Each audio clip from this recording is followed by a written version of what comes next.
स्वागत है मेरे प्यारे बच्चों। कैसे हैं आप सब लोग। इंजीनियर की इस इमेजिनेशन पर मैं आप लोगों को लेकर के हाजिर हूं आप लोगों के लिए फिजिक्स का नया पार्ट, जो कि सबसे बड़ा सप्लीमेंट्री है फिजिक्स के लिए, vector.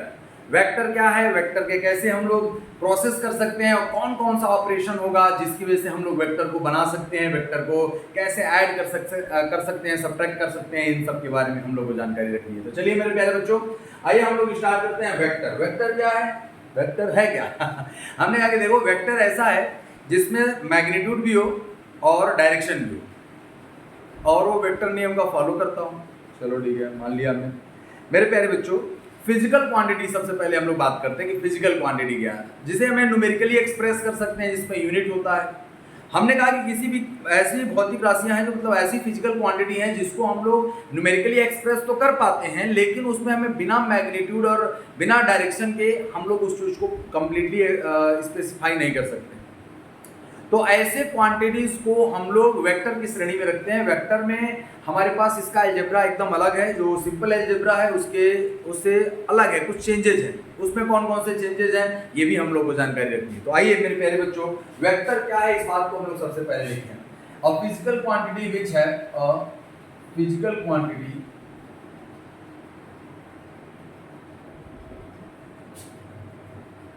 which have magnitude and direction and also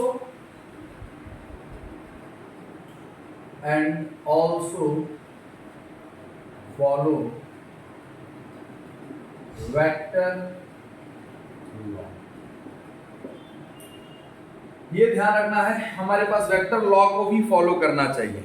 vector law का फॉलो क्या करने का मतलब है, हमने कहा कि देखो जो वेक्टर अलजेब्रा होता है वो डिफरेंट है और जो सिंपल अलजेब्रा होता है वो डिफरेंट है। यानी वेक्टर एडिशन, वेक्टर सब्ट्रैक्शन, 5 + 5 हमेशा 10 दो, ये जरूरी नहीं है, क्योंकि ये वेक्टर क्वांटिटी है। तो वेक्टर है तो डायरेक्शन पर डिपेंड करेगा, और डायरेक्शन पर डिपेंड करेगा तो क्या और कैसे होगा, इस चीज के बारे में हम लोग थोड़ा समझते हैं। हमने कहा कि देखो वेक्टर को नोटेज, अगर हम लोग एग्जांपल के तौर पर अगर कहें कि कौन कौन हो सकता है, तो हमने कहते हैं कि फोर्स हो सकता है, वेलोसिटी हो सकता है, एक्सीलरेशन हो सकता है, इट बहुत सारा चीज है, बहुत सारा क्वांटिटी है जिसमें हम लोग वेक्टर के फॉर्मेट में लिख सकते हैं। इसमें जो सबसे ज्यादा इंपॉर्टेंट जानने वाली है area. Area is also a vector quantity, इसमें मैग्नीट्यूड और डायरेक्शन भी होता है। वैसे हम लोग एरिया का मतलब जो कहते हैं, कोई कटा हुआ या सरफेस का एरिया भी हमारे पास हो सकता है, जो सरफेस पे हमारे पास डिपेंड करता हो। और एरिया का हमारे पास जो डायरेक्शन होता है, एरिया के प्लेन के परपेंडिकुलर, एरिया के प्लेन के परपेंडिकुलर, ये चीज नोट कर लीजिए। और देखो एक्सेप्ट अगर हम लोग कहें कि यहाँ पे करंट इलेक्ट्रिसिटी आई है, करंट इलेक्ट्रिसिटी स्केलर है, वेक्टर नहीं है। इसमें मैग्नीट्यूड भी होता है, डायरेक्शन भी होता है, लेकिन ये वेक्टर लॉ को फॉलो नहीं करता है, इसलिए हमारे पास ये वेक्टर नहीं है। ये कैसा क्वांटिटी है, स्केलर क्वांटिटी है। तो इस चीज को भी हम लोग थोड़ा थोड़ा ध्यान रखेंगे। अब हमने कहा कि देखिए सर, किसी भी वेक्टर को अगर ग्राफिकली रिप्रेजेंट करना हो तो कैसे रिप्रेजेंट किया जाएगा, उसका क्या हमारे पास मेथड होता है, एकदम सब लोग बेसिकली जानते हैं, लेकिन फिर भी मैं थोड़ा सा हिंट करूंगा जरूर। हमने कहा कि किसी भी वेक्टर को ड्रॉ करने के लिए उसके मैग्नीट्यूड को हम लोग स्ट्रेट लाइन से हम लोग बनाते हैं और उस पे एरो हेड लगा देते हैं, जिससे हमें ये पता चल पाए कि उसका डायरेक्शन क्या है। तो मान लो जैसे ए वेक्टर को रिप्रेजेंट करना है तो इसका हेड ये होगा, ये टेल होगा, और इसकी लेंथ अगर हम लोग एक्चुअल मेजर करके अगर बनाए हुए हैं तो इसकी लेंथ जो होगी वो मैग्नीट्यूड होगी, और एरो हेड जो हमारे पास बताएगा डायरेक्शन बताएगा। अब हमने कहा कि देखो अगर एरिया मतलब सॉरी जो ये ए वेक्टर है इस डायरेक्शन में चल रहा है, तो अगर हम लोग इसके अपोजिट डायरेक्शन में सेम मैग्नीट्यूड की बात करें तो हमारे पास अपोजिट डायरेक्शन जो होगा वो माइनस ए वेक्टर हो जाएगा, और इसके लिए हेड ये होगा और टेल ये हो जाएगा। तो हेड और टेल में बहुत ज्यादा परेशान होने का जरूरत नहीं। ग्राफिकल मेथड हम लोग को just to understand how we can represent a vector in graphical method, उसके लिए हम लोग को जानकारी रखनी है। बाकी मेरे प्यारे बच्चों, इस बात से हम लोगों को बहुत ज्यादा क्वेश्चन सॉल्व करने की एबिलिटी में हम लोग को नहीं देखने को मिलता है, लेकिन फिर भी हम लोग एनालिटिकल मेथड है वो जानते हैं, उससे हम लोग कर लेंगे। अच्छा, अब हमने कहा कि दो वेक्टर अगर इक्वल है तो क्या होगा। हमने कहा कि इक्वल वेक्टर का मतलब ही होता है कि उसका मैग्नीट्यूड भी बराबर हो, डायरेक्शन भी बराबर हो, मतलब पैरेलल हो सकते हैं, सेम लेंथ के होंगे, आगे पीछे हो सकते हैं, पैरेलल होना चाहिए। मतलब सर क्या ये दोनों पैरेलल वेक्टर हैं, ये और ये? ये दोनों पैरेलल, हमने कहा कि अगर इनकी लेंथ बराबर है तो ये इक्वल वेक्टर हो जाएंगे, इसमें कोई दिक्कत नहीं है। अगर इनकी लेंथ, अगर हमने कह दिया कि ए वेक्टर और बी वेक्टर, इनके पोजीशन से कोई डायरेक्शन सेम होना चाहिए और हमारे पास मैग्नीट्यूड सेम होना चाहिए। डायरेक्शन सेम, मैग्नीट्यूड सेम, तो A vector is equal to हम लोग क्या लिखेंगे, बी वेक्टर। यहां से यहां तक की लेंथ और यहां से यहां तक की लेंथ, इसके लिए मैंने ये एरो बनाया, मतलब ये लाइन हमने ड्रॉ किया है मेरे प्यारे बच्चों। तो इस चीज को थोड़ा समझने वाली बात है, इस चीज को आप नोट कर सकते हैं। ए वेक्टर मतलब हमने कह दिया कि यहाँ पर भी अगर उतने ही लेंथ का है तो ये भी ए वेक्टर, अगर ये कोई सी वेक्टर है तो इनके बराबर हो सकता है। मतलब पोजीशन से कोई लेना देना नहीं है। हमने कह दिया कि देखो जैसे ये है और इसके पैरेलल अगर हमने इसी के लेंथ का अगर हमने लाइन ड्रॉ किया तो ये दोनों वेक्टर बराबर है। इक्वल वेक्टर का मतलब मैग्नीट्यूड बराबर होना चाहिए, डायरेक्शन बराबर होना चाहिए, बस और कुछ नहीं। वो कहीं पर भी प्लेन में कहीं पर भी शिफ्ट हो सकता है, ठीक। अब हम लोग कहेंगे वेक्टर अलजेब्रा में थोड़ा सा चीजें हम लोग को समझने और देखने की बात करें बच्चों। हमने कहा कि वेक्टर अलजेब्रा में हम लोग दो ऑपरेशन करेंगे जनरली, जो अभी एडिशन और सब्ट्रैक्शन। तो एडिशन ऑफ वेक्टर कैसे होगा और सब्ट्रैक्शन ऑफ द वेक्टर कैसे होगा, तो ग्राफिकल मेथड भी समझेंगे और एनालिटिकल मेथड भी समझेंगे। तो हमने कहा कि वेक्टर एडिशन, वेक्टर एडिशन,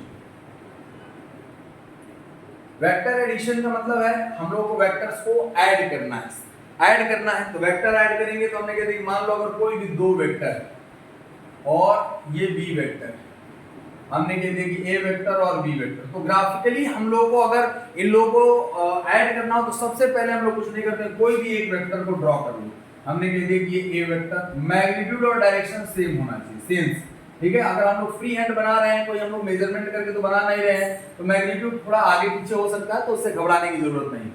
पहले वेक्टर के हेड पर दूसरे वेक्टर का टेल, अब ये बताओ इसका हेड कौन है, ये टेल है और इसका हेड है, और इस वेक्टर का टेल क्या है और ये हेड। तो हमने कहा कि देखो मेरे प्यारे बच्चों, मान लो मेरे ऊपर बहुत सारे लोग अगर जुड़े हुए हैं, तो एक के कंधे पर, मेरे सर यहाँ पर कंधे पर पैर रखेगा, फिर उसके ऊपर अगर मीनार बनानी हो बहुत ऊंचाई की, सेम वैसा ही काम करना है, लेकिन उसका डायरेक्शन होना चाहिए। इसमें डायरेक्शन हमारे पास यहाँ पर डायरेक्शन क्या एक ही है, वर्टिकल डायरेक्शन, लेकिन यहाँ पर हमारे पास जो डायरेक्शन में दिया होगा हमें सिर्फ वही डायरेक्शन ड्रॉ करना है। ये बी वेक्टर हो गया, इसका टेल इसके हेड पर और ये हो गया इसका हेड। और जो पहला वेक्टर है वो आखिरी वेक्टर के टेल से, जो आखिरी वेक्टर का, जो पहला वेक्टर का टेल और आखिरी वेक्टर का हेड है, उसको एरो से अगर मिला दिया जाए तो यही हो जाएगा ए वेक्टर प्लस बी वेक्टर। मतलब ये वेक्टर एडिशन का सबसे इजी, सबसे यूजफुल तरीका, ग्राफिकल मेथड हम लोग कहते हैं। अब हमने कहा कि ठीक है सर, वेक्टर एडिशन में अगर हम लोग ग्राफिकल मेथड यूज कर सकते हैं, सर सब्ट्रैक्शन यानी vector subtraction, vector subtraction, vector subtraction ये एक इंपॉर्टेंट पार्ट हो सकता है। बच्चा लोग इसमें कंफ्यूज हो जाता है, लेकिन कंफ्यूज होने की जरूरत नहीं है। फॉर एग्जांपल कि अगर हमें इसी में अगर देखना हो कि अगर ये ए वेक्टर है, ये ए वेक्टर है और ये बी वेक्टर है, हमें इसमें ए माइनस बी वेक्टर निकालना है, A vector minus B vector. तो बच्चा लोग अगर हम लोग ये कहें कि A vector minus B vector को अगर लिखें तो A vector plus minus B vector ऐसे लिख दिया जाए, A vector plus minus B vector, यानी हम डायरेक्शन चेंज कर सकते हैं। तो ये अगर बी वेक्टर है तो माइनस बी वेक्टर ये होगा, ये माइनस बी वेक्टर है, इसका हेड ये होगा, टेल ये होगा। डायरेक्शन हम चेंज कर दिए, ये हेड था, ये इसका टेल था, ये इसका टेल था, इसका हेड। अब हमें एडिशन ही करना है, बट एक वेक्टर का डायरेक्शन को हम लोग क्या करते हैं, हमने कह दी कि मान लो सपोज दैट कि हमने सबसे पहले ए वेक्टर को ड्रॉ कर लिया, हमने ए वेक्टर को ड्रॉ कर लिया और ए वेक्टर के हमारे पास अपोजिट डायरेक्शन मतलब नीचे, क्या ये दिख रहा है आप लोगों को? मैं एक बार चेक करता हूं,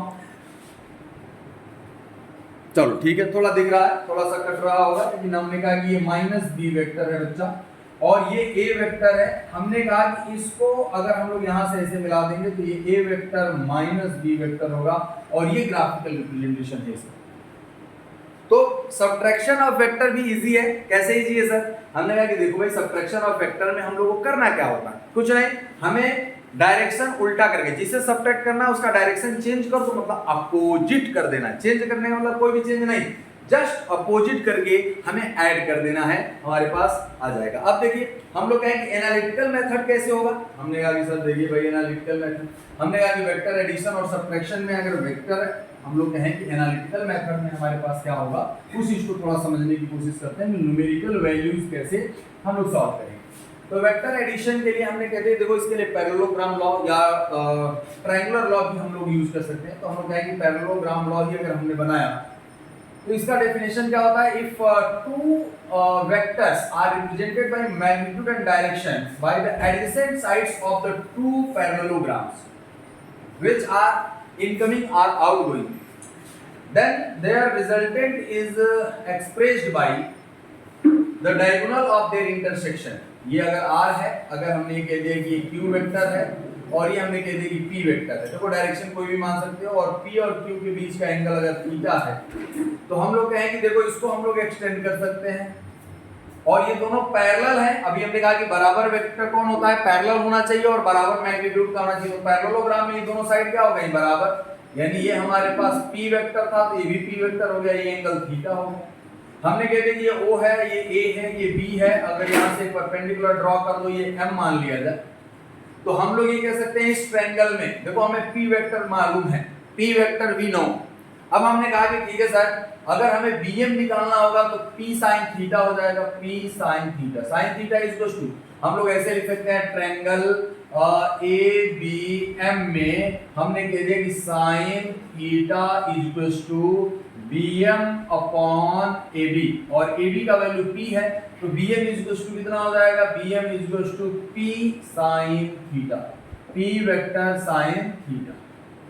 तो हम लोग ऐसे उसी तरीके से अगर हम यहां से यहां तक का लेंथ का बात करें तो ये हो जाएगा P cos theta. Is it clear to everyone और नॉट, सिंपल सा। तो हम लोग कहेंगे यहां से यहां तक का डिस्टेंस, यहां से यहां तक का डिस्टेंस अगर निकालेंगे और उसको एक साथ देखेंगे तो मेरे प्यारे बच्चों कितना हो जाएगा, p square plus q square plus 2pq cos theta. ये ध्यान रखना है ये जो थीटा एंगल है p वेक्टर और q वेक्टर के बीच का एंगल है और दोनों या तो इनकमिंग होने चाहिए या दोनों आउटगोइंग होने चाहिए, तभी हम लोग एंगल कंसीडर करेंगे। और इसका रिजल्टेंट अगर हम लोग कहें कि अगर अल्फा है, r का रिजल्टेंट q के साथ, अरे भाई alpha is the angle alpha angle of resultant with q vector, तो हम लोग कहेंगे tan alpha is equal to जो होगा, अब बताओ इस पूरे ट्रायंगल में हम लोग लिख सकते हैं p sin alpha p sin theta divided by q plus p cos theta.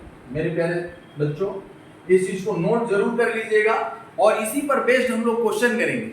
बहुत अच्छे से प्रैक्टिस करना है वेक्टर को जितना ज्यादा से ज्यादा हम लोग अगर प्रैक्टिस करेंगे जितना क्वेश्चन कर पाएंगे, क्योंकि ये लगभग हर चैप्टर में ये मिलने वाला है। तो आप लोग चैनल पर जितने भी बातें मैं बता रहा हूँ उस चीज को आप लोग नोट करिए और जैसा भी हो अपना कमेंट जरूर करिए। Thank you to all of you, मिलते हैं नेक्स्ट लेक्चर में।